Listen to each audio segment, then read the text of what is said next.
안녕하세요. 오늘은 계측 시스템 거동에 대해서 한번 공부해 보도록 하겠습니다. 자, 계측 시스템이라고 하는 것은 영어로 메저먼트 시스템이라고 얘기를 하고요. 물리적인 변수를 측정하기 위한 기계 시스템, 다시 말해서 계측 장치라고도 생각을 하셔도 될 것 같습니다. 자, 그래서 계측 시스템을 사용해 값을 측정하는 경우에는 이 특정 장비의 기계 시스템의 특성에 의해서 오차가 발생하는 겁니다.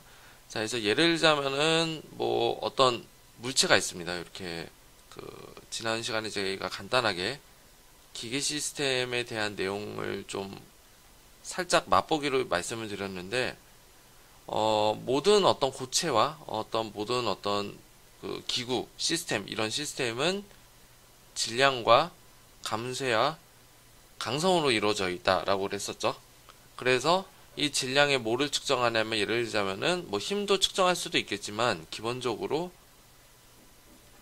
YT라는 변이를 측정한다라고 한번 해볼게요. 자, 그러면 이거는 뭘 얘기하는 거냐면요. 측정 대상을 얘기하는 겁니다. 내가 관심 있는 어떤 장치라고 보시면 되겠는데 이 측정 대상, 이 관심 있는 대상에서 어떻게 주냐면은 이것을 또 측정하기 위한 장치가 있어야 되잖아요.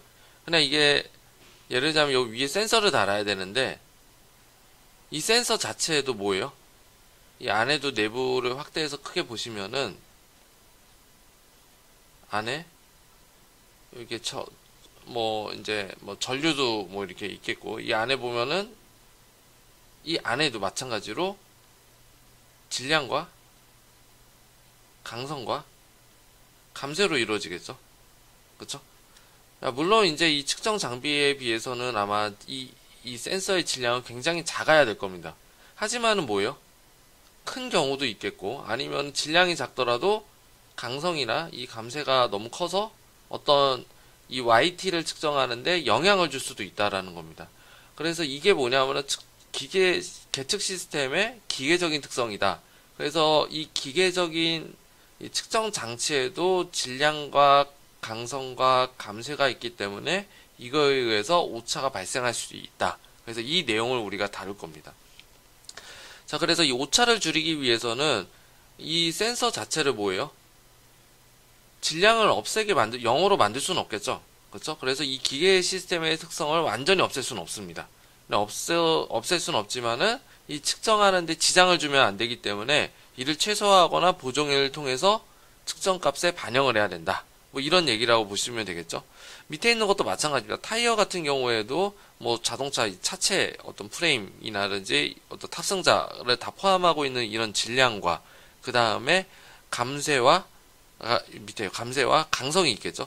그렇죠? 그럼 타이어는 어떻게 되냐면은 이 노면에 의해서 힘을 받겠고 그리고 동하중을 받겠고 출력은 이 차체가 떠는 것을 예측을 해야 되겠죠.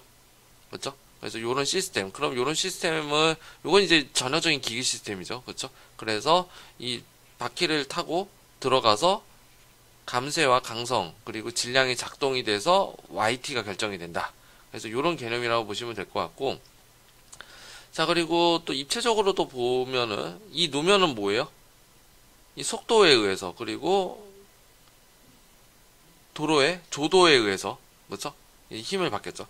그렇죠? 그래서 이 YT를 측정할 때도 좀 이게 이제 바로 기계 시스템이라고 보시면 됩니다. 그래서 이 YT를 측정할 때의 오차는 이 얘기를 해준 거고요. 자, 그러면 기계 시스템은 이제 기본적으로 알아야 되겠죠. 그렇죠? 그래서 저희가 간단하게 이제 지난 시간에는 구두로 질량과 감쇄와 강성 시스템이 있다. 그래서 이 3요소로 이루어졌다라고 되어 있는데 각각 한번 살펴보겠습니다. 자, 그래서 흔히 말하면 MCK 시스템이라고 합니다. 여기 이제 MKC라고 되어 있는데 MCK 시스템이라고 보통 얘기를 하고요. 어떻게 되어 있냐면 하나 살펴볼게요. 자, 이제 질량에 해당되는 관성 요소. 자, 관성 요소는 뭐냐면은 운동 상태를 변화시키지 않으려는 성질. 자, 이게 무슨 말이냐면은 어떤 질량이 10m/s로 계속 움직이고 있습니다. 그러면은 이 10m/s를 멈추게 하기 위해서는 뭐예요? 반대 방향으로 힘을 줘야 되겠죠. 그렇죠? 자, 그랬을 때 이 반대 방향으로 힘을 줄 때가 바로 이 힘이 뭐냐면 이 관성력이라고 보시면 됩니다. 이 제어를 해야 되겠죠. 그렇죠? 움직임의 제어. 그래서 가려고 하는데 멈추게 하는 힘. 그 멈출 때는 뭐예요? 다시 또 어떤 F가 이제 발생을 하겠죠. 그래서 멈출 때 필요한 힘을 우리가 관성력이라고 얘기를 합니다. 그래서 관성은 가던 길을 계속 가고 움직이지 않으면은 계속 움직이지 않으려는 성질. 그래서 이 움직이지 않는 물체를 움직이게 하려면은 뉴턴의 제2법칙에 의해서 다시 또 힘을 줘야 되겠죠. 그렇죠? 그래서 이러한 성질들을 우리가 관성이라고 얘기를 합니다. 자, 그 다음에 요거는 이제 선형적인 어떤 힘을 얘기하는 거고, 만약에 이게 선형적으로 움직이지 않고 각도를 유발시키는 경우도 있겠죠. 그래서 그거를 이제 속도와 가속도가 아니고 이제 각가속도와 가속도라고 보시면 됩니다. 그랬을 때 나타내는 이 힘은 뭐냐면은 그냥 선형적인 폴스가 아니고 이제 모멘트 오브 폴스가 되겠죠. 그래서 모멘트라고 토크라고도 뭐 이렇게 보시면 될 것 같습니다. 자, 그래서 직선 운동 혹은 이제 한문으로는 병진 운동이라고 얘기하는데, 병진 운동일 때는 이것은 이제 질량이라고 부르고, 이 질량이라고 하는 것은 A분의 F. 그래서 다시 말해서 이건 킬로그램이죠. 그렇죠? 기본 질량이라고 보시면 되겠습니다. 자, 회전 운동을 할 때는 배우셨는지 모르겠는데 질량보다는 회전 관성이 바로 질량 역할을 해줍니다. 자, 회전 관성은 뭐냐면은 단위가 어떻게 되냐? 질량 곱하기 거리의 제곱으로 나옵니다. 자, 다시 말해서 같은 질량이다 하더라도, 자, 같은 질량입니다. 자, 요 젓가락 같은 모양이 있고 디스크 같은 모양이 있습니다. 자, 같이 회전을 이렇게 줘요. 회전 관성은 회전 방향에 따라서 회전 관성에 따라 같은 질량이라도 달라지는데, 자, 같은 질량인데도 불구하고 어때요? 어떤 게 더 힘이 많이 들어가냐면 이게 더 힘이 많이 들어가죠. 그렇죠? 그래서 이거 이제 T라고 한번 해볼게요. 타우. T1, T2. 먼저 T1, T2에 비해서 T2가 더 크다라고 하는 겁니다. 젓가락은 뭐예요? 이쪽 방향으로는 질량이 없잖아요. 그렇죠? 그래서 길이 방향으로 질량이 있고, 요것은 이제 길이 방향의 질량이 있는 게 아니고 돌리는 축에 대해서 되게 멀어지는 거리가 있죠. 그래서 이 멀어지는 거리의 질량을 돌리기 위해서는 더 많은 힘이 필요하다. 그래서 그걸 이제 모멘트라고 좀 정의를 했죠. 그래서 관성 요소는 질량과 회전 관성이 있다라고 보시면 될 것 같고요. 자, 그 다음에 이제 K에 해당되는 게 바로 과학 시간에 배웠었던 스프링이라고 보시면 됩니다. 스프링이라고 하는 것은 외력에 대해서 선형적으로 변형하는 요소다. 자, 선형적인 거는 뭐냐면은 인풋 대 아웃풋이 계속 일정하게 비례한다라는 겁니다. 일정하게. 그래서 외력에 대해서 이제 변형, 뭐 거꾸로 쓸 수도 있습니다. X와 F. 근데 이제 밑에 웬만하면 X축을 인풋으로 두고 아웃풋을 이제 Y축으로 둬서 이렇게 써기도 합니다. 자, 어쨌든 간에 뭐 XK나 혹은 뭐 헷갈리실까봐 그냥 X와 K로 F로 쓸게요. 그럼 이렇게 직선으로 되는 거. 그래서 이런 걸 우리가 선형적이다 라고 이렇게 보시면 될 것 같고요. 자, 그래서 스프링은 선형적인 요소가 뭐냐면은 외력 F가 되겠고, 변형량은 뭐예요? 두 위치의 차이가 변형량이 되겠죠. 그렇죠? 그래서 예를 들자면은 밑에 있는 이제 직선 운동, 병진 운동의 스프링 같은 경우에는 어떻게 되냐? 외력이 뭐예요? 스프링은 압축력. 이 압축력이 존재를 하면은 이 압축력에 받고 있는 요 포인트가 Y1과 Y2 위치라고 했었을 때 Y1과 Y2를 뺀 게 바로 변형량이 되겠고, 이 변형량과 F는 비례하기 때문에 거기에 따른 비례상수가 이제 발생을 하겠죠.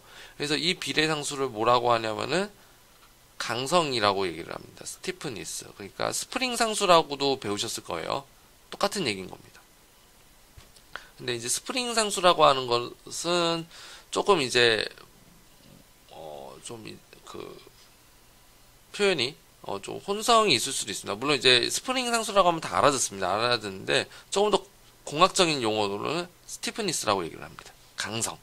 그래서 그렇게 알아두시면 좋을 것 같고, 자, 반대로 회전 같은 경우에는 이게 뭐냐면 이게 샤프트죠. 축 같은 경우에는 하중 자체가 이제 직선 하중을 받는 게 아니고 담처럼 토크를 받습니다. 그렇죠? 그래서 꽈배기처럼 이제 꼬인다라고 보시면 되는데, 자, 이렇게 꼬였을 때 이때는 이제 위치가 각 변이가 되겠죠. 각 위치. 그렇죠? 각 위치의 차이가 뭐냐면은 각 변형량이 되겠고요.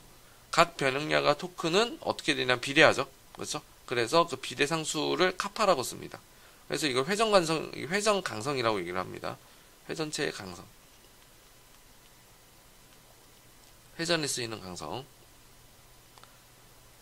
자, 그래서 스프링 상수인 경우에, 자, 웬만하면 이제 선형 스프링이긴 합니다. 선형 스프링은 이제 기본적으로 얘기를 하고요. 자, 스프링의 변화량분의 힘의 변화량, 그리고 각도 변화량분의 토크의 변화량, 이렇게 우리가 따진다고 보시면 됩니다. 자, 사실은 근데 스프링 같은 경우에는, 탄성 영역에서는 선형적이에요. 그렇지만은 좀 더 압축력이 심해지면은 이 선형적이지 않고 어떻게 돼요? 휘어지죠. 그렇죠? 그래서 그런 걸 얘기하는 건데, 여기서는 이 휘어지는 거를 좀 생각하지 마시고, 이 선형적인 요 탄성 영역 안에서만 일단 변한다라고 생각을 하셔도 좋을 것 같습니다. 자, 그 다음은 감쇄 요소입니다. 그래서 앞에 이제 관성과 강성 같은 경우에는 그래도 이제 동력학이라든지 아니면은 일반 물리에서 좀 들어보셨을 텐데, 감쇄는 좀 처음 들어보셨을 수도 있습니다. 그래서 이미 뭐 시스템 능력학을 배우고 오신 분들은 이 감쇄가 어떤 건지는 정확하게 잘 아실 거고요. 자, 감쇄라고 하는 것은 속도에 비례하는 요소입니다. 외력이. 아까는 이제 변이의 변형량에 대해서 비례하는 요소인데, 지금은 속도 차이에 비례하는 요소라고 보시면 돼요. 자, 그래서 감쇄라고 하는 것은 뭐냐면은 에너지 발산 운동. 그래서 여기 이제 유체가 있다라고 보시면 될 것 같고요.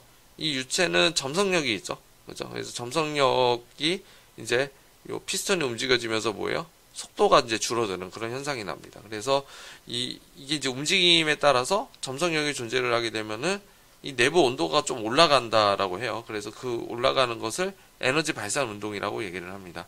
자, 어쨌든 간에 뭐 과학적인 요소는 그렇게 되는 거고, 이 감쇄 요소가 수학적인 거는 뭐냐면은 속도 차이가 결국에는 외력과 비례한다. 그래서 여기도 비례상수를 쓰는데, 이 비례상수를 감쇄라고 합니다. 감쇄 계수. 댐핑 코에피시언트라고 얘기를 합니다. 계수가 코이피시언트죠. 그래서 이거를 병진운동, 직선운동. 자, 회전운동도 마찬가지예요. 회전운동은 또 유체가 있고, 이 안에 이제 디스크가 있어서 이렇게 돌아간다라고 보시면 되겠죠. 그래서 외력은 어떤 토크로 이제 주어지고, 이제 각속도의 차이인 거죠. 각속도의 차이와 외력은 비례할 때, 이것도 마찬가지로 회전에 의한 감쇄 계수가 쓰인다라고 보시면 됩니다. 자, 그래서 앞서 얘기했던 것처럼 이제 강성과 감쇄도 마침 스프링과 이제 댐퍼, 이제 피스톤, 댐퍼이기 때문에 질량을 생각할 수도 있어요. 하지만은 여기서는 이론적인 모델이기 때문에 감쇄와 강성 요소는 질량을 무시를 하고, 그 질량은 다 어디에 포함이 되어 있는 거냐면은 여기에 포함이 되어 있다라고 생각을 하셔도 좋을 것 같습니다. 그래서 스프링과 감쇄에 비해서 질량이 작다라고 이렇게 생각을 하시면 될 것 같고요. 이론 모델로서. 자, 그래서 앞서 이제 기계 시스템을 배웠기 때문에 이제 이 기계 시스템을 이제 바탕으로 이제 계측 시스템을 좀 한번 공부해 보고자 하고 있습니다. 자, 계측이라고 하는 것은 측정 장비라고 보셔도 되겠죠? 그렇죠? 그래서 입력 신호가 있으면은 우리가 측정하고 있는 대상, 출력 신호가 반드시 있는 거고요. 자, 입력 신호와 출력 신호가 가장 기본적이지만은 여기에 부가적으로 좀 정보를 좀 얻을 수 있는 게 바로 초기 조건들이라고 보시면 될 것 같습니다. 그래서 계측 시스템 같은 경우에는 보통은 이제 기계 시스템으로 이루어져 있는데, 그 기계 시스템이 보통 어떤 형태로 나와져 있냐? 미분 방정식 형태로 이루어져 있습니다. 보통은 기계 시스템 같은 경우에는 최고가 2개 상미분 방정식으로 이루어져 있어요. 2개 상미분 방정식. 이게 100% 다 맞는 건 아니고요. 뭐 4개도 있고 뭐 그렇긴 합니다. 자, 4개도 있는데, 시간에 대해서는 보통은 2개가 대부분 케이스가 있습니다. 물론 3개도 있어요. 3개도 있는데 그건 기과학적인 요소가 좀 포함이 되면은 3개가 있는 경우도 있고요. 보통 최대는 2개입니다. 2개 도함수는 보통 이제 뭐냐면은 변이를 시간으로 2번 미분한 가속도 그런 형태를 띠게 되겠죠. 가속도를 포함하면은 보통 2개 상미분 방정식이 되겠고요. 가속도를 포함하지 않고 감쇄만 포함이 되어 있으면 1개, 아니면은 감쇄와 이제 질량이 없는, 무시해도 되는 그런 케이스, 스프링만 있는 케이스는 뭐냐면 0개. 그럼 미분 방정식이 아니죠. 그렇죠? 그래서 비례식이라고 보시면 됩니다. 자, 그래서 이런 어떤 시스템으로 되어 있고요. 힘도 마찬가지로 외력도 역시 M창으로 이렇게 줄 수가 있는 겁니다. 자, 물론 이제 M창은 M보다는 무조건 작아야 돼요. 그래서 보통은 이렇게 되어 있고요. 자, 그래서 미분계수의 최고창 N에 의해서 이거를 N차 시스템이라고 정의를 합니다. 그래서 질량이 포함이 되어 있으면 2차, 감쇄만 질량이 없고 감쇄만 있으면 1차, 질량 감쇄가 없으면은 강성만 있는 경우에는 0차 시스템이라고 보시면 됩니다. 그래서 이런 기계 시스템들을 한번 알아보면 좋을 것 같아요. 자, 그래서 처음에 가장 쉬운 이제 0차 시스템 보도록 할게요. 자, 0차는 감쇄와 질량이 없다라고 그랬고, 오로지 스프링만 있습니다. 스프링 상수. 그리고 요게 이제 인풋이 되겠죠. 힘. 그렇죠. 힘이 발생해야지 뭐가 발생을 하냐? 변이가 발생을 하는 겁니다. 변형량. 그래서 이거를 아웃풋. 보통은 F는 KX 해가지고 요게 인풋이고 요게 아웃풋 요렇게 쓰셨을 건데, 이번엔 좀 반대로 한번 써보겠습니다. 자, 그러면 인풋은 가장 우측에 쓰고요. 아웃풋은 이제 뭐예요? 미분 방정식 혹은 어떤 구성 방정식에 포함이 되어 있기 때문에 좌측에다가 좌변에다가 쓰도록 하겠습니다. 자, 그러면은 Y와 K는 비례한다라고 배웠었죠. 왜냐면 요게 이제 무슨 법칙이에요? 후계 법칙이었죠. 그렇죠? 그래서 아마 동력학 시간에 다 배우셨을 거라고 생각을 하고요. 자, 그래서 기계 시스템의 경우에는 스프링만 존재를 한다. 그래서 이 스프링이 뭐냐면은 A0가 뭐냐면은 K가 되겠죠. 그렇죠? 그래서 이걸 스프링 상수라고 정의를 했었고요.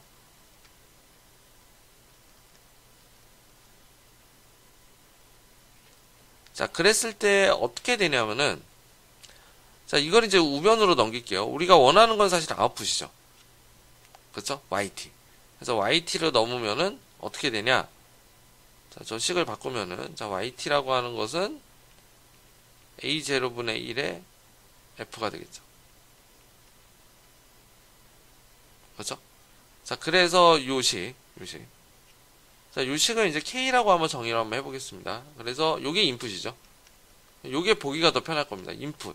그리고 요게 아웃풋. 그래서 어떤 펑션이 있어서 인풋을 넣으면은 앞에 있는 개수와 곱해져서 아웃풋이 나오는 시스템. 그래서 요게 이제 0차 시스템이죠. 그래서 미분 방정식이 아니기 때문에 굉장히 간단합니다. 그랬을 때 이제 인풋 앞에 있는 요 상수를 지난 시간에도 말씀드렸던 것처럼 이것을 정적 감도라고 얘기를 합니다. 혹은 정상 이득이라는 표현도 써요. 그래서 라지 K라는 표현을 쓰고, 이 라지 K는 스프링 상수의 역수. 요렇게 이렇게 표현을 합니다. 자, 그래서 정적 감도를 이제 결정하는 방법은 뭐예요? 마찬가지로 이 기울기잖아요. 이 기울기를 판별하는 것은 뭐냐면은 입력과 출력값 그래프에서 직선을 구하면 된다라고 보시면 됩니다. 그래서 실질적으로는 직선이 구해지는 건 아니고요. 자, F가 인풋이 있고 아웃풋이 YT였었죠. 자, 후계 법칙에 의해서 이게 비례하죠. 그렇죠? 비례한데 데이터가 이렇게 나오는 겁니다. 근데 완벽하게 비례하는 건 없죠. 이게 조금 떨어지기도 하고 올라가기도 하고 좀 오차가 있습니다. 기계적인 오차. 그럼 이걸 어떻게 해줘요? 기울기를 구하려면은 근사법을 쓰면 되겠죠. 그래서 흔히 말해서 최소자승법 이런 것들을 쓰면은 기울기를 구할 수가 있습니다. 그래서 궁금하신 분들은 제 유튜브 기준으로 그 수치 해석을 적합곡선을 보시면은 요 관련된 내용들을 알 수가 있습니다. 어떻게 구해지는지. 자, 그 다음은 1차 시스템 한번 보도록 할게요. 1차.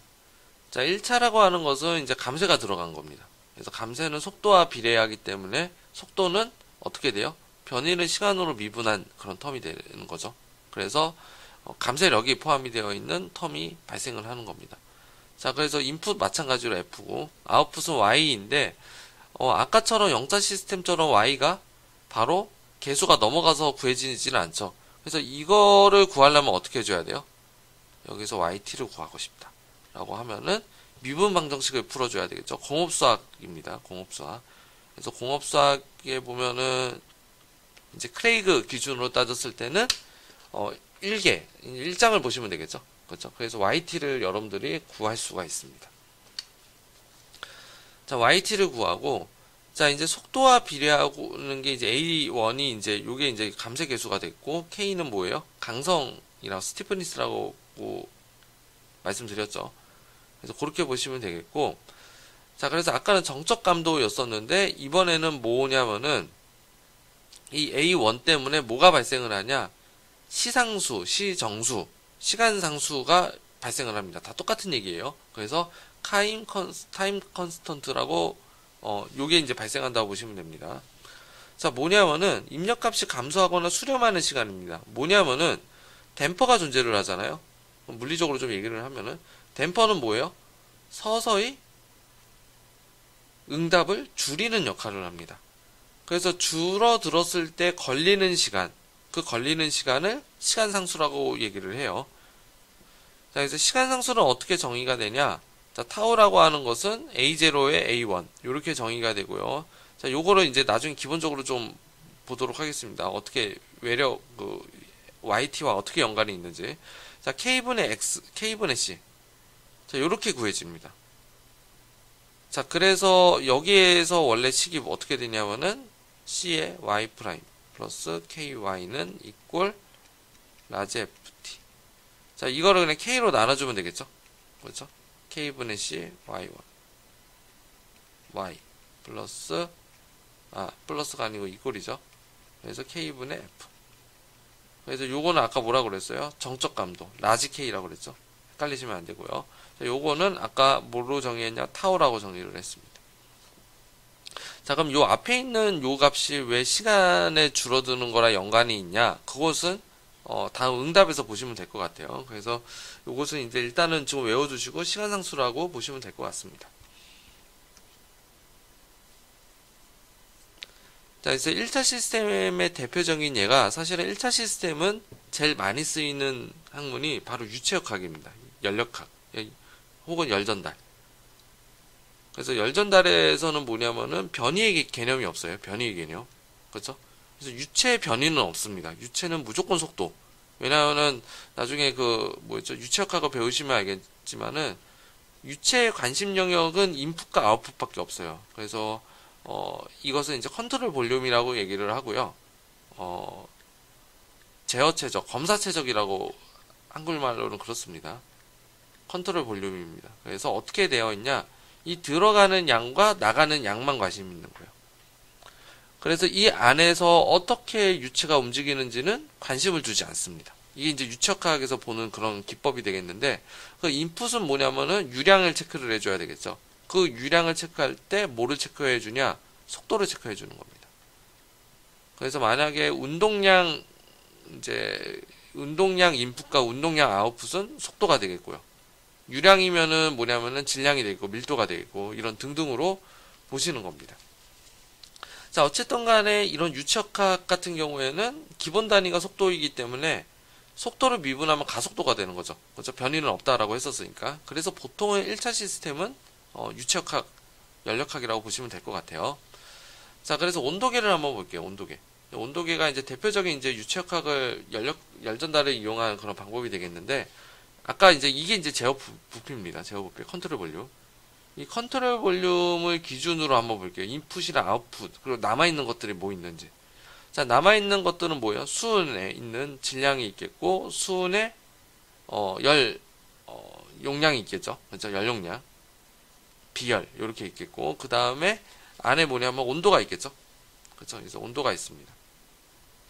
자, 그 다음에 뭐냐면은, 요 T에 무한대는 요건 대기 온도입니다. 대기 온도. 그러니까 측정하는 대상이 뭐 대기 온도일 수도 있겠는데, 측정 대상은 아니에요, 사실.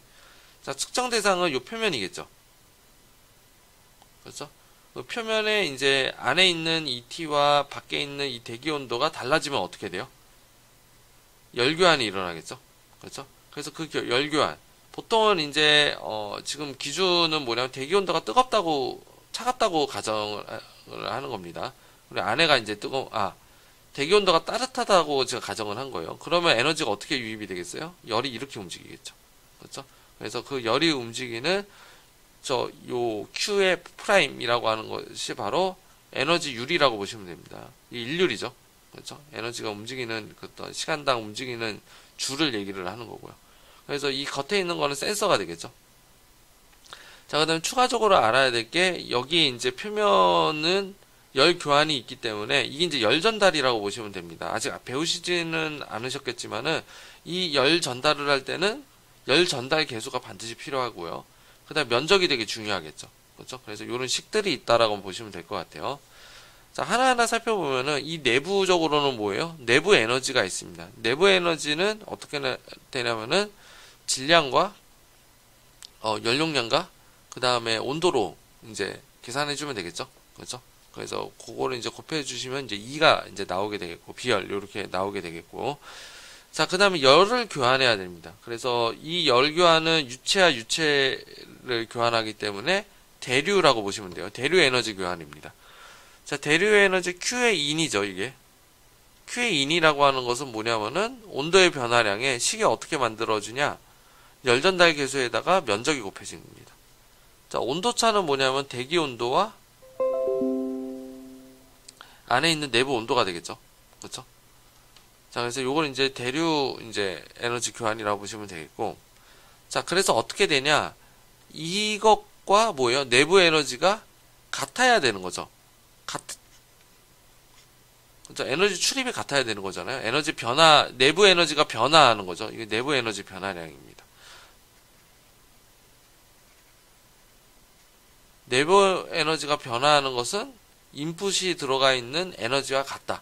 그래서 이게 이제 에너지 교환이 되는 겁니다. 자, 그래서 이 같은 것을 뭐예요? 하나하나 대입해서 넣어주게 되면은 다음과 같은 식을 완성시킬 수가 있고, 여기서 뭘 구하는 거예요? 이 온도계의 온도를 구하는 겁니다. 이게 뭔지를 구하는 거예요. 자, 그래서 보니까 뭐예요? T에 대해서 어떻게 구성이 되어 있어요? 1개 상미분 방정식으로 구성이 되어 있죠. 그쵸?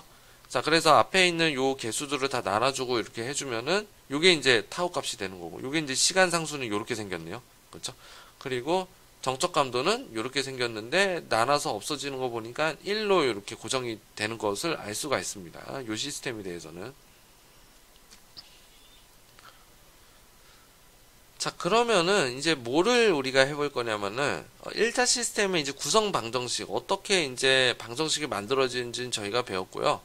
자, 뭘 배울 거냐면은 입력에 따라서 어떻게 아웃풋이 바뀌는지. 자, 입력이라고 하는 것은 이 1차 시스템에서는 뭐냐면은 대기 온도라고 보시면 됩니다. 대기 온도. 그래서 대기 온도. 그게 주변 온도인 거죠. 그렇죠?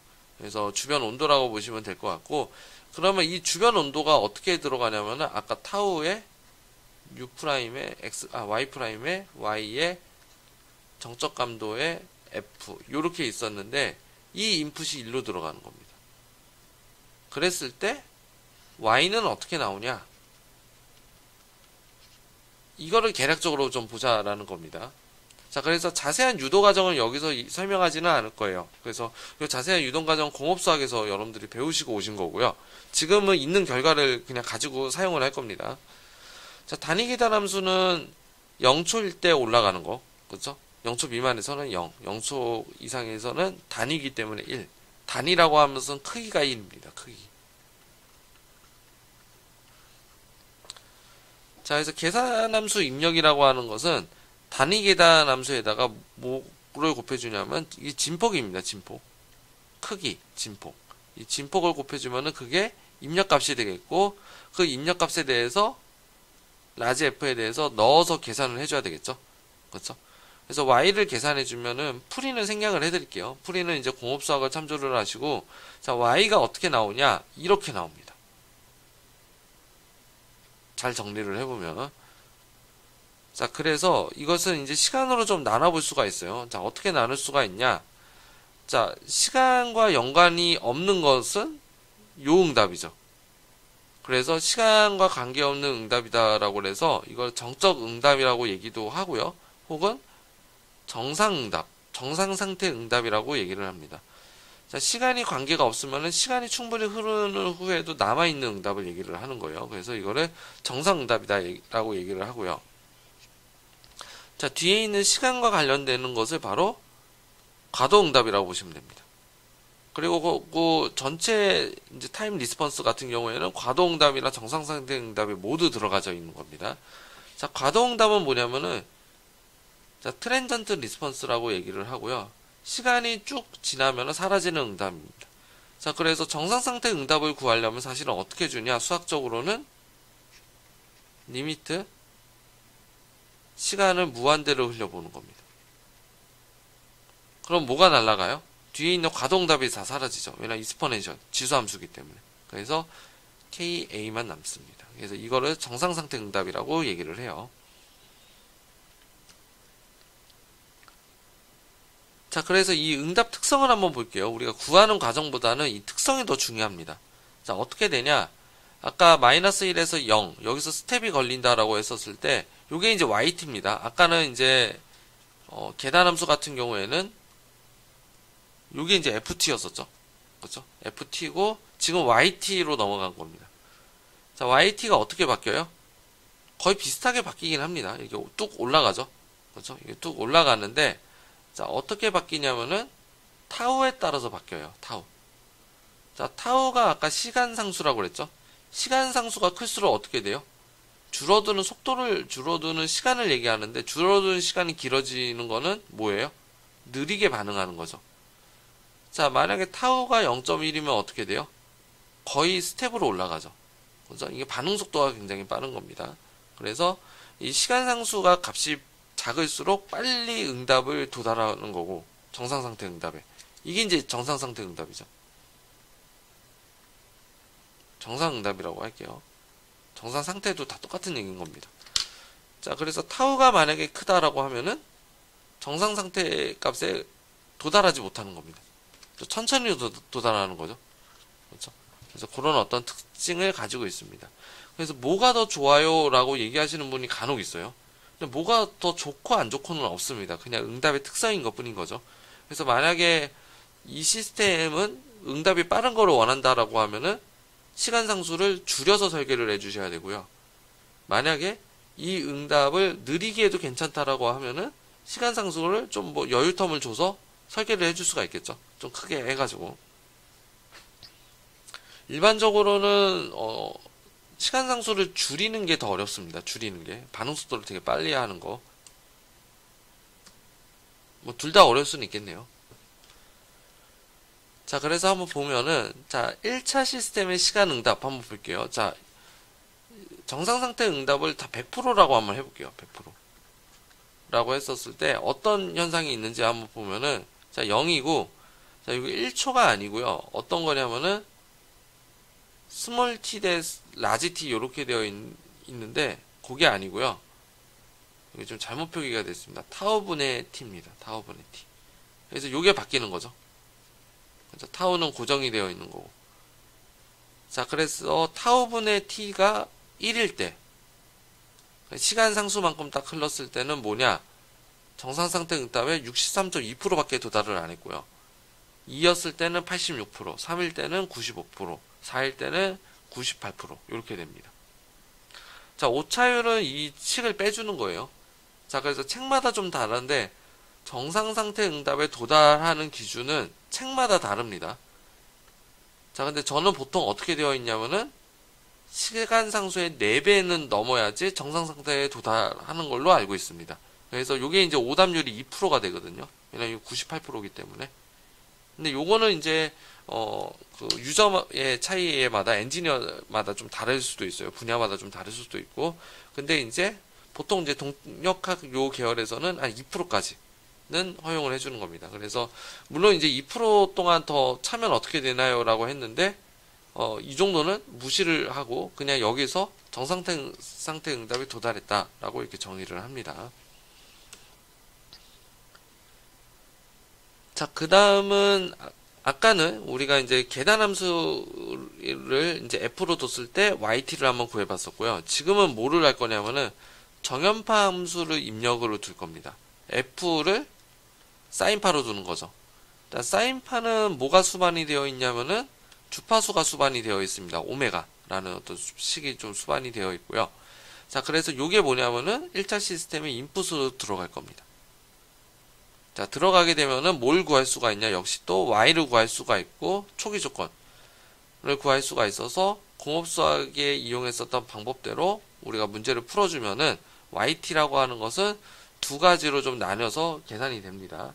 자, 첫 번째는 요겁니다. c의 exponential 마이너스 t 오버 타우. 자, 이게 c가 뭔가요? 라고 물어보시는 분들 계세요. 자, c는 그냥 계수인 건데 공업수학 내용인 겁니다. 초기 조건에 의해서 결정이 됩니다.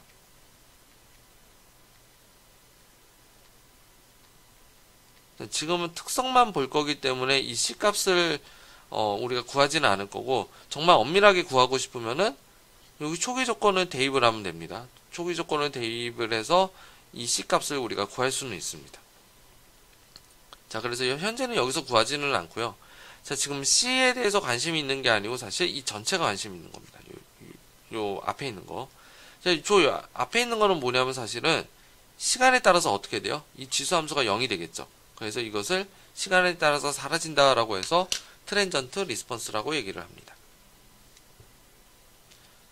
자, 뒤에 있는 식은 사인이죠. 사인은 시간이 흘러도 계속 진동을 합니다. 그렇죠?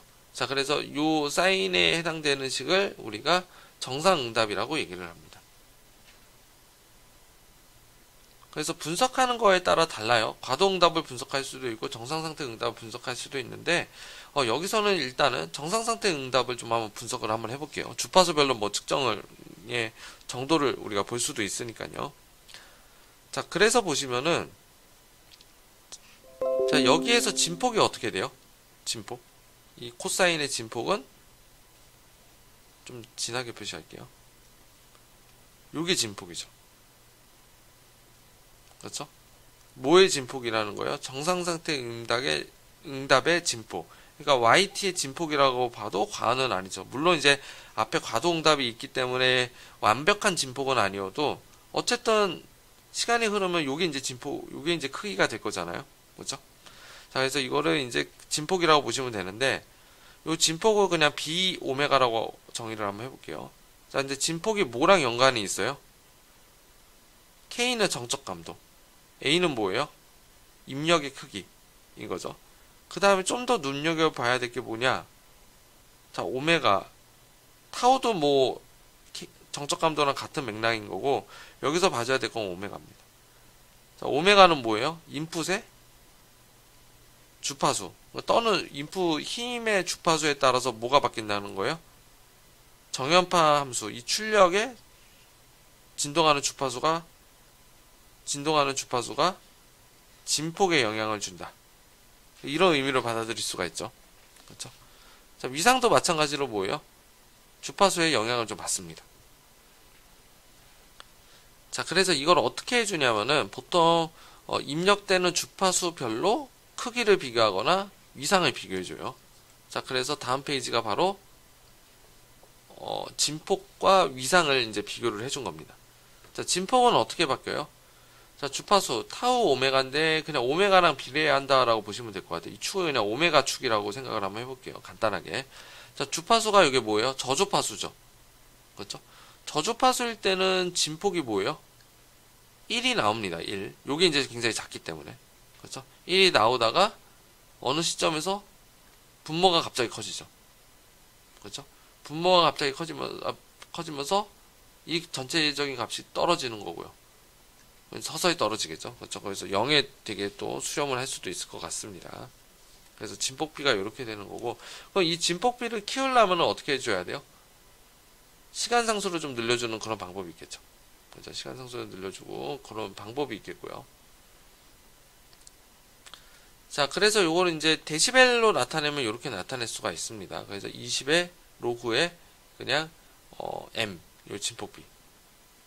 그래서 이렇게 나타낼 수가 있습니다. 요게 사용 로그입니다. 사용 로그 10. 그러니까 요거요. 로그 10.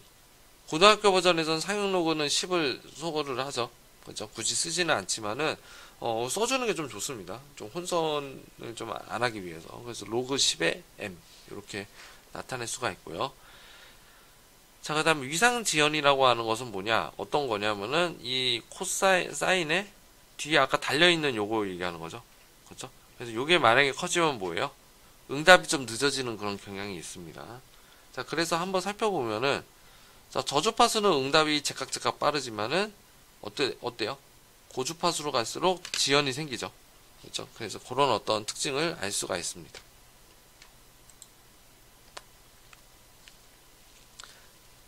자, 그래서 문제를 한번 풀어볼게요. 자, 온도 감지기 반응으로 안의 온도를 계측하기 위해서 이 계측 장비가 선택이 되었다라고 합니다. 자, 주파수는 헤르츠가 굉장히 낮네요. 1헤르츠에서 5헤르츠 사이가 되겠고, 단순 주기 파형으로 거동한다. 외력이 이제 단순 주기 파형이네요. 그렇죠? 자, 그래서 여기에 대해서 몇 가지 감지를 할 수가 있고요. 자, 오차가 2%, 허용오차를 2%의 허용오차를 가정하여 적합한 감지기를 위한 시간 상수 범위를 선정하여라. 1에서 5까지 측정이 돼야 된다라는 거죠. 자, 그래서 풀이를 보면 1에서부터 5Hz까지 이렇게 나타낼 수가 있고요. 자, 오메가로 나타내주면은 오메가는 2파이F라고 배웠었죠. 그래서 오메가 범위로 우리가 나눠줄 겁니다. 왜냐하면 감도의 그 어떤 크기를 나타내야 되기 때문에. 그래서 6.28에서 3.14 이렇게 표현이 되죠. 자, 그리고 동적 오차의 2%를 허용을 해줘야 된대요. 2%. 그럼 뭐 동적 오차라고 하는 것은 뭐예요? 진폭비. 진폭비가 뭐예요? 아까 뒤에서 보시면은 여기서 측정이 되는 거는 뭐예요? 오차가 없겠죠. 자, 이 진폭비라고 하는 것을 한번 살펴볼게요. 여기서 좀 어려울 수도 있는데, 자, KA가 뭐예요? 인풋이죠. 인풋의 진폭비. 자, B 오메가가 아까 뭐였어요? Y의 진폭비니까 아웃풋이라는 겁니다. 자, 인풋 대비 아웃풋이 뭐예요? 1이 나오면 좋죠. 그래서 계산하기가 좀 편하잖아요. 물론 이제 이 감도를 다 체크를 해가지고 비례식을 써가지고 쓸 수도 있겠지만은 그렇게 되면 굉장히 어렵습니다. 그 설계 자체는. 자, 그래서 어떻게 해주냐? 보통은 다 1로 맞춰줘요. 그래서 이 측정 장비는 저주파수가 측정이 잘 되겠네요. 그렇죠? 그렇게 생각을 해주시고요. 자, 요게 몇 프로까지 허용이 되는 거예요? 2%까지 떨어지는 게 허용이 되는 겁니다. 저 문제에서는. 그래서 범위를 보시면은 0.98에서 1. 요 사이 값이 돼야 된다. 라고 보시면 되겠고요. 자, 그래서 M이라고 하는 것은 진폭비는 아까 어떻게 됐어요? 루트였었나요? 루트네요. 1. 이렇게 되네요. 1에 오메가 타우의 제곱분의 1. 그래서 대입해줘서 쭉 정리해주면은 결국에는 오메가 타우가 0.23보다는 작아야 된다. 라는 거고요. 자, 그래서 오메가는 또 이 값도 있고 이 값도 있죠. 근데 큰 값으로 넣어줘야지 타우를 또 결정해 줄 수가 있을 것 같아요. 자, 그래서 타우를 한번 결정해 보자라는 겁니다. 자, 그래서 타우가 이제 3.14인 경우에는 시장 상수가 이렇게 변하고, 시간 상수가 뭐보다 이하여야 돼요? 0.0064보다 이하여야 된다. 즉 6.4ms보다는 느려야 된다라는 거죠. 그래서 시간 상수가 요거 이하인 감지기를 선택해야 된다. 그래서 이렇게 표현할 수가 있습니다. 자, 그 다음 2차 시스템에 대해서 한번 살펴볼게요. 자, 2차는 질량이 포함이 되어 있습니다. 자, 그래서 가장 쉬운 건 사실은 스프링만 있는 경우가 바로 인지하기가 좀 좋았죠. 그렇죠? 자, 그런데 감쇄가 들어가면은 아까처럼 조금 복잡해지고, 자, 질량이 들어가면 더 복잡해집니다. 그래서 제일 좀 어려운 그런 시스템이라고 보시면 되고요. 자, 어떻게 되냐면은 보통 이 질량이 들어가 있는 요 응답은 진동을 하게 되어 있습니다. 진동. 왜냐하면 관성력은 더 이동을 하려고 하는 거고, 여기에다는 K와 C는 뭐예요? 반력으로 움직임을 멈추려고 하겠죠. 그러다 보면은 이 움직임, 운동 에너지와 이 탄성 에너지 혹은 감쇄 에너지의 세력 싸움이 있기 때문에 이거에 의해서 진동을 보통 하게 되어 있습니다. 자, 그래서 계측 장비가 아무래도 이제 질량을 또 포함을 하고 있으면은 하나 더 따져 주셔야 돼요. 그래서 다음과 같이 이렇게 이제 이계 상미분 방정식이 이렇게 완성이 되고요. 뉴턴의 제2법칙에 의해서, 자, 이제는 질량 곱하기 가속도가 이제 포함이 됩니다. 관성력이 더해진 겁니다. 자, 그래서 A2는 질량, A1은 감쇄, A0는 강성이라고 봤었을 때, 자, 이것도 마찬가지로 뭐냐면은, 역시, 앞에서 봤었던 것처럼 좀 저희가 컨트롤 볼 수 있게 좀, 바꿔줄 수가 있습니다. 그래서 어떻게 바꿔주냐? 자, 첫 번째로 뭘 바꿔주냐면, 이건 진동이기 때문에 고유 진동수가 발생을 하고요. 고유 진동수는 어떻게 결정이 되냐면은, 오메가 n은 루트의 K 오브 M. 그리고 또 감쇄가 또 존재를 합니다. 자, 감쇄가 또 존재를 하기 때문에 감쇄비, 댐핑 레시오. 그래서 감쇄를 조정을 할 거예요, 감쇄. 그래서 감쇄는 어떻게 정의가 되냐면은, 자, 제타라고 합니다, 제타. 자, 제타는 2의 루트의 mk분의 c. 자, 왜 이 식이 이렇게 나와 있나요? 일단은, 여기서는 지금 시스템을 다 이렇게 다루지는 않기 때문에 일단은 그냥 외워두시면 좋을 것 같아요. 그래서 감쇄는 감쇄 무차원수고 고유 진동수는 물체의 이제 진동하는 수, 질량 강속으로 결정이 되는 겁니다. 그래서 감쇄비가 커지면은 어떻게 되냐? 물체의 진동이 빨리 감쇄하게 되는 거고요. 고유 진동수는 이 고유 진동수로 외력이 이제 가해되면은 응답이 커지는 그런 현상이 있습니다. 그래서 나중에 아까 응답을 좀 한번 볼 겁니다. 자, 그래서 요 위에 있는 요식을 고유 진동수와 감쇄비로 표현을 한다라면은 다음과 같이 식을 뽑아낼 수가 있습니다. 자, 이 식을 뽑아내는 것도 여기서는 유도 과정이 그렇게 중요하지 않기 때문에 생략을 하도록 할게요. 궁금하신 분들은 시스템 능력학에서 아니면은 진동에 대해서 아마 배워보시면은 이 식의 유도를 이제 배우실 수가 있습니다. 자, 그러면은 이 시스템 같은 경우에는 이게 상비분 방정식이죠. 그러기 때문에 YT가 어떻게 나오냐? 그래서 공업수학 2장, 이제 크레이그 책 2장을 한번 보시면은 YT는 마찬가지입니다. 아까처럼 두 개로 나눠지는데, 자, 하나는 자유응답이라고 얘기를 하고요. 하나는 강제응답이라고 보시면 될 것 같아요. 파티큘러 솔루션, 특수해라고 보시면 돼요. 자, 그래서 수학적으로는 요게 이제 제차해인 거고요. 요게 제차해. 그리고 YP는 특수해, 파티큘러 솔루션, 특수해라고 배우셨을 겁니다. 자, 특수해는 외력이 0이 아닌 경우에 응답을 얘기하는 거고, 그래서 외력의 특성을 반영을 합니다. 외력의 특성. 자, 자유응답은 뭐냐면 제차해가 뭐예요? 우변이 0인 거를 제차해라고 얘기를 하죠. 그렇죠? 그래서 제차해는 어떻게 발생을 하냐면은 단순히 초기 조건에 의해서 결정이 된다. 여기서는 초기 변이와 초기 속도라고 보시면 될 것 같아요. 자, 그래서 자유응답도 사실은 뭐냐면은 달라지기는 하는데, 아까 앞에 뭘 우리가 적어줬었냐면은 감쇄비를 적어줬었죠. 이 감쇄비가 달라지는 거에 따라서 자유응답이 달라집니다.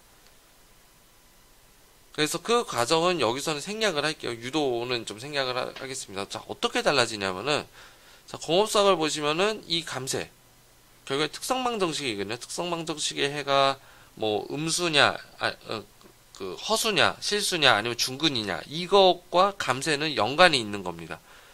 자, 그래서 제타가 0에서부터 1까지, 이거는 이제 부족감쇄라고 얘기를 합니다. 그리고 수학적으로는 이렇게 해가 가져지게 되면은 수학적으로 기저, 이 특성방정식이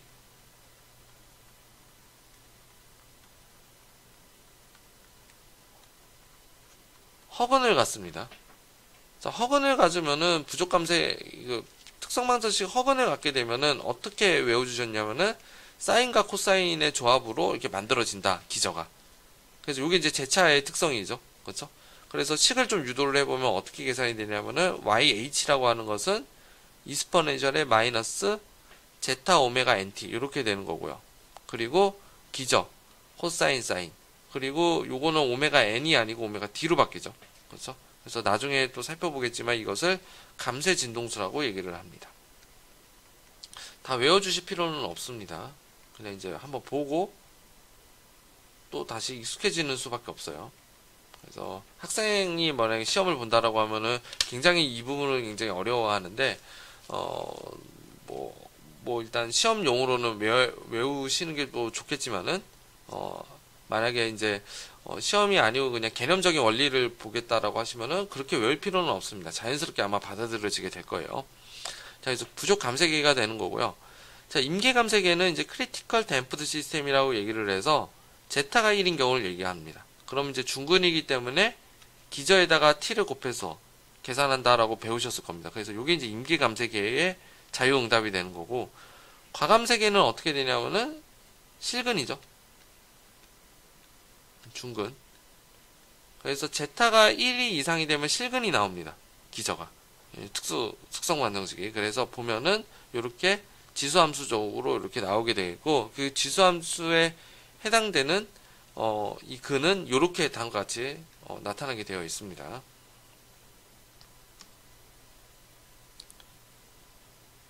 자, 그러면은 yp는 어떻게 결정이 되냐면은 아까도 말씀드렸던 것처럼 외력에 의해서 결정이 되는 겁니다. 외력에 의해서. 그래서 외력은 어떤 거냐? 아까처럼 계단함수와 그 정연파 함수를 한번 볼 거예요. 자, 먼저 계단함수를 보면은 ft라고 하는 것은 a의 ut 이렇게 되는 거고요. 자, u가 아까 계단함수죠. 그래서 안에 있는 요 값이 0보다 크냐 작냐. 크면은 1이고 진폭이 곱해져 있기 때문에 a라고 보겠습니다. 그리고 t가 0초 이하인 경우에는 0. 그래서 요 힘이 어떻게 들어가냐면 요 외력으로 들어가겠죠. 자, 그렇게 되면은 풀이를 생략을 할게요. 풀이를 생략을 하고, 그 다음에 아까 YH 종류가 너무 많았잖아요. YH가 종류가, 보통은 이제, 요 YH가 아까 뭐라고 그랬냐면은, 이 Z에 의해서 부족이냐, 아니면은 임계냐, 아니면은 과감세냐라고 이렇게 따져지는데, 감세가 과한 경우와 임계는 보통은 잘 일어나지는 않습니다. 그래서 거의 대부분 여러분들이 공학적으로 보는 시스템은 부족 감세를 되게 많이 봐요. 그래서 아마 이 교과서에서도 보면은 나머지 두 개에 대해서의 응답은 잘 다루지는 않고 이 부족 감세에 대해서 아마 많이 다뤘을 겁니다. 물론 이제 뭐 교과서의 어떤 내용으로 보면은 이게 안에 중요할 수는 있어요. 중요할 수는 있는데 보통 제일 많이 다루는 게 바로 부족 감세입니다. 감세가 부족한 경우가 가장 많아요. 그래서 부족 감세인 경우에는 계단 출력 함수가 어떻게 바뀌나 이제 풀이를 생략하고 이게 공업상 내용인 겁니다. 어떻게 되어 있냐면은 yt라고 하는 것은 ka가 되겠고 마이너스 ka의 이스퍼넨셜 마이너스 제타 오메가 nt 그리고 뒤에 있는 것은 사인의 해와 코사인의 해로 나타납니다. 자, 그래서 해를 이제 정리해 보면은 이것도 마찬가지로 앞에 있는 요게 시간과 상관이 없죠. 그래서 이걸 정상응답이라고 얘기를 합니다. 정상상태응답. 그리고 뒤에 있는 것은 지수함수. 이 지수함수가 시간에 따라서 0이 될 거잖아요. 그래서 시간에 따라서 사라지는 과도응답은 다음과 같이 나타내집니다. 그래서 오메가 D라고 아까 표현을 했는데 여기에 바로 감세 주파수가 되는 거고요. 자, 그래서 감세 주파수는 뭐냐면은 이게 아까 고유진동수였죠. 고유진동수에 비해서 어떻게 되냐면 조금 낮아요. 근소하게 낮아집니다. 그래서 그런 어떤 경향도 여러분들이 살펴볼 수가 있겠고요. 그래서 이렇게 보시는 게 바로 계단함수의 입력값이에요. 그래서 제타의 크기에 따라서 달라지죠. 제타가 커지면 어떻게 돼요? 처음에는 감세가 잘 안 줄어들다가 감세가 슬슬 줄어들죠. 감세비가 커지면서 응답이 요런 특성이 있는 겁니다. 자, 1인 경우에는 어떻게 되냐? 그냥 이렇게 진동을 하지 않고 이렇게 쓱 올라갑니다. 이런 식으로. 2인 경우에는 더 천천히 올라가겠죠. 오히려 2인 경우에는 뭐예요? 시간 상수가 좀 더 길어지겠죠. 그래서 그런 어떤 특성을 또 볼 수가 있습니다.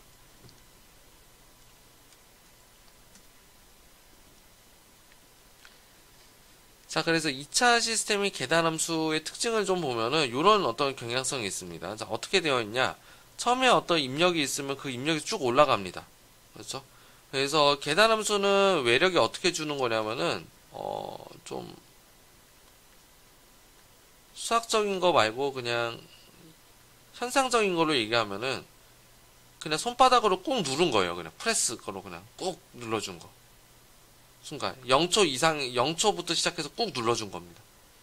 그러면 이게 어떻게 되냐면은 진동을 하다가 보통 감쇄가 있으면은 진동을 하다가 감쇄가 되겠죠. 그렇죠. 그리고 이제 꾹 눌려져 있는 정적인 어떤 변형만 남아 있을 겁니다. 그래서 그 정적이 있는 변형이 뭐냐면 정상응답이에요. 지금 이 시스템에 대해서는. 자, 그래서 이 시스템을 보면 어떻게 되어 있냐. 꾹 눌러버리기 때문에 올라가죠. 너무 눌려지면 다시 또 스프링에 의해서 복원이 되고, 또 스프링에 의해서 밀어지고, 올려지고, 밀어지고, 하다 보면은 정상응답이 이렇게 나타난다. 자, 그랬을 때 이 올라가는 요 구간을 뭐라고 하냐면 상승시간이라고 얘기를 합니다.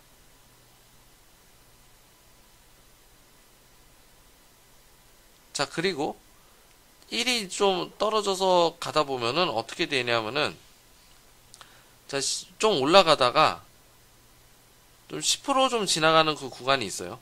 10% 구간은 대략적으로 보면 시간으로 하면 0.009라고 볼 수도 있는데, 이 시간을 우리가 정착 시간이라고 얘기를 합니다. 정착 시간. 그래서 최소 진폭이 10% 이내에 드는 최초, 그걸 이제 세틀링 타임이라고 얘기를 하고요. 그 다음에 라이즈 타임은 무려 90% 이렇게 도달하는 그 거리라고 보시면 될 것 같아요. 그래서 정상 상태 응답 이렇게 보시면 될 것 같고, 이렇게 내려갑니다. 이렇게. 자, 그래서 감쇄 진동이 있다가 이제 정상 상태 응답으로 이제 도달하는 그런 시간이 되겠죠.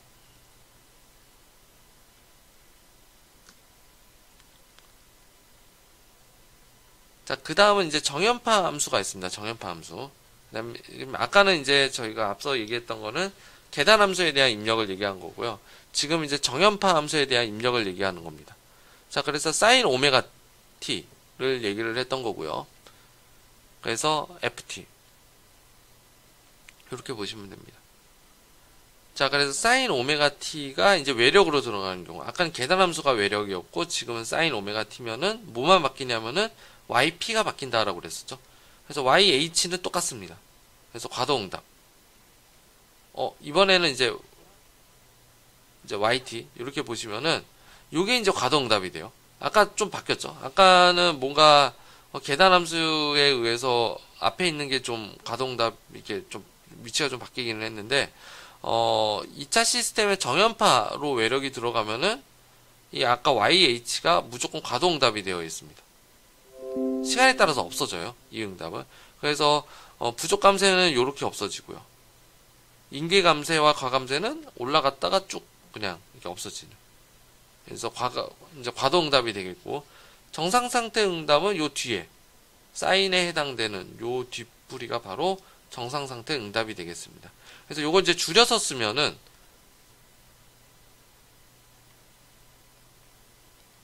요 앞에 있는 요 내용 있죠. 요 내용이 바로 진폭이 되는 겁니다. 그래서 시간이 충분히 흐르면은 응답은 요것만 남겠죠. 이 진폭만 남을 거고 사인은 계속 진동을 하겠고요. 그래서 이게 바로 정상 상태 응답의 진폭인 겁니다. 그래서 지금 물론 이제 과도응답이 중요할 수도 있겠는데 지금 현재는 과도응답보다는 정상상태 응답을 먼저 분석을 한다라고 생각을 하시면 될 것 같아요. 그래서 정상상태 응답은 이렇게 사인파로 나오기 때문에 진폭과 위상 이 두 개를 비교를 할 겁니다. 그래서 진폭은 요 그래프로 나오고 그 다음에 위상은 요 그래프로 나올 겁니다.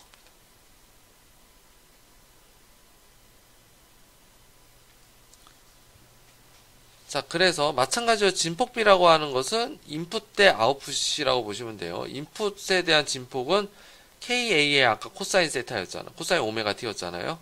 그리고 아웃풋은 아까처럼 정상상태 응답의 진폭. 이 두 개를 나눠주면은 요 식이 완성이 되겠죠. 자, 요 식을 그린 게 바로 밑에 있는 그래프라고 보시면 됩니다. 자, 그랬을 때 처음에는 1로 나옵니다. 주파수가 좀 낮으면은. 근데 올라가면 어떻게 돼요? 주파수가 점점 증가를 하게 되면은 감쇄가 없는 경우에는 올라갔다 떨어지죠. 그래서 요 주파수가 뭐냐면은 요게 공진 주파수입니다. 고유 진동수. 공진 주파수. 고유진동수를 2파이로 나눠준 공진 주파수가 되겠죠. 그래서 공진 현상이 이렇게 발생을 하는 거고, 그다음 감쇄가 있으면 올라가다가 좀 떨어집니다. 더 감쇄가 세지면 더 올라가다가 떨어지고, 그 다음에 0.0707 같은 경우에는 스무스하게 떨어지죠. 그리고 1은 올라가지도 않고 떨어지고, 그 밑에 있는 건 다 어떻게 돼요? 전부 다 그냥 떨어지게 됩니다. 그래서 0.707 정도 되면은 어떻게 되냐? 올라가는 구간이 없이 그냥 살짝 서서히 있다가 떨어집니다. 자, 그래서 우리는 기계 시스템의 그냥 일반적인 특성을 볼 거는 아니고요. 이걸 가지고 이제 설계를 한다라고 했었을 때 이 세 가지 영역으로 좀 나눌 수가 있어요. 자, 어떻게 되냐? 자, 이렇게 응답이 올라가는 것은 이제 공진됐다라고 해서 이제 공진 영역이라고 보시는 거고요. 자, 밑에 있는 거는 필터는 뭐냐면은 날려버리는 겁니다. 응답에 반응을 안 하는 거예요. 반응을. 자, 진폭비의 의미를 되새겨보면은 인풋이 있었을 때 아웃풋이 최소가 되면은 뭐예요? 힘을 줬지만은 움직이지 않는다라고 보는 거죠. 밑에 있는 건 움직이지 않는 겁니다. 대부분. 그래서 그 움직이지 않는 것은 필터링 됐다라고 해서 이 필터 영역이라고 보시면 될 것 같고, 자, 계측공학에서는 뭐가 제일 중요하냐면 전달 영역이 중요합니다. 그리고 외력에 있는 주파수에 관계없이 전달 영역이 일정한 게 가장 베스트 케이스인 거예요. 자, 그래서 이 베스트 케이스는 언제 발생을 하는 거냐면은 0.707일 때 발생을 합니다. 자, 그래서 이게 뭐냐면은 루트 2분의 1이에요. 루트 2분의 1. 정확하게 말하면은. 그래서 감쇄 계수가 루트 2분의 1로 맞춰지게 되면은 주파수에 상관없이 뭐예요? 전달 영역으로 들어오는 값이 길어지죠. 그래서 이 전달 영역으로 이 일정한 범위를 뭐라 그러냐면은 계측 범위에서는 계측 허용 범위라고 얘기를 합니다. 제가 이제 명명을 한 거고요. 측정 허용 범위, 주파수 범위가 넓으면 넓을수록 좋다라는 의미인 겁니다. 근데 이제 공진이 된 경우에는 뭐예요? 이 영역이 되게 작죠. 왜냐면 조금만 더 주파수가 올라가면 훅 올라가 버리니까 내가 원래 1m를 측정하는데 2m가 측정이 되는 경향이 발생을 하는 거고, 필터가 너무 커지면 어떻게 돼요? 내가 1m를 측정했지만은 결과적으로는 0.7, 0.6이 나올 수도 있다라는 거예요. 그러니까 보통 어떻게 유지를 시켜주냐면은 전달 영역, 즉 요 범위를 1로 유지를 시켜주려고 노력을 합니다. 그래서 이 계측 장비 같은 경우에 흔히 가속도계라고 보시면 되는데, 이 가속도계 안에 어떻게 되어 있냐면은 질량과 감쇄와 강성이 이렇게 연결이 되어 있습니다. 연결이 되어 있는데, 자, 아까도 말씀드렸다시피 제타라고 하는 거, 이 제타는 어떻게 포함이 되어 있는 거냐면, 이 제타라고 하는 것은 질량과 감쇄와 강성으로 결정이 되죠. 그래서 이 질량, 감쇄, 강성을 적절하게 조율을 해서 계측 장비는 보통 제타를 루트 2분의 1로 맞추려고 노력을 하는 겁니다. 이해되시겠죠? 그렇죠? 그래서 굉장히 중요한 그런 그래프라고 보시면 될 것 같고요. 자, 그 다음에 위상지연은 이제 응답이 좀 늦어지는 그런 경향이 되는 겁니다. 그래서 감쇄가 없는 경우에는 요렇게 90도 공진주파수를 기점으로 해가지고 이제 그런 어떤 위상지연이 이렇게 발생을 하게 되는 거고요. 감쇄가 있으면은 조금 위상지연이 조금씩 발생을 합니다. 0.7일 때는 어때요? 스무스하게 좀 떨어지죠. 그렇죠? 근데 응답 자체, 아까 진폭이 굉장히 일정한 구간이 길어지잖아요. 그래서 위상 지연은 좀 제어나 이런 거를 할 때는 좀 중요할 수는 있어도, 계측에서는 조금 정상 상태 응답은 어차피 진폭을 좀 많이 보는 경향이 있기 때문에 그런 어떤 좀 뭐였죠? 진폭비가 좀 더 중요한 어떤 의미를 좀 가질 수가 있습니다. 물론 이제 세밀하게 따지면 위상 지연도 포함을 시켜줘야 됩니다. 시간에 따라서 계속 반응이 와줘야 되기 때문에. 그래서 이 위상 지연을 고려를 해서 설계에 리프트 어떤 시프팅을 좀 시켜가지고 인풋을 뽑아주는, 최대한 어떤 최소값으로 해가지고 뽑아주는 그런 어떤 노력을 좀 하고 있다라고 보시면 될 것 같고요. 자, 예제를 한번 보도록 할게요. 자, 100Hz 이하의 주파수를 가지는 입력 신호가 주관심이다 라는 거 하는 겁니다. 그래서 이 100Hz까지를 이게 100Hz거든요. 이 100Hz까지를 전달 영역으로 그냥 포함을 시켜주도록 설계를 해줘야 돼요. 이 계측 장비를. 여기 문제는 그렇습니다. 자, 그래서 동적 오차를 5% 이내로 해줘야 되고요. 그래서 이 장비의 적절한 고유진동수의 사양을 한번 결정해봐라 이겁니다. 자, 감쇄비를 0.7로 가정을 할 겁니다. 자, 0.7로 가정하는 이유는 이게 최적의 이제 감쇄비가 되기 때문이라고 말씀드리는 거고요. 자, 주파수가 100Hz 이하입니다. 그리고 오메가로 따지면은 628,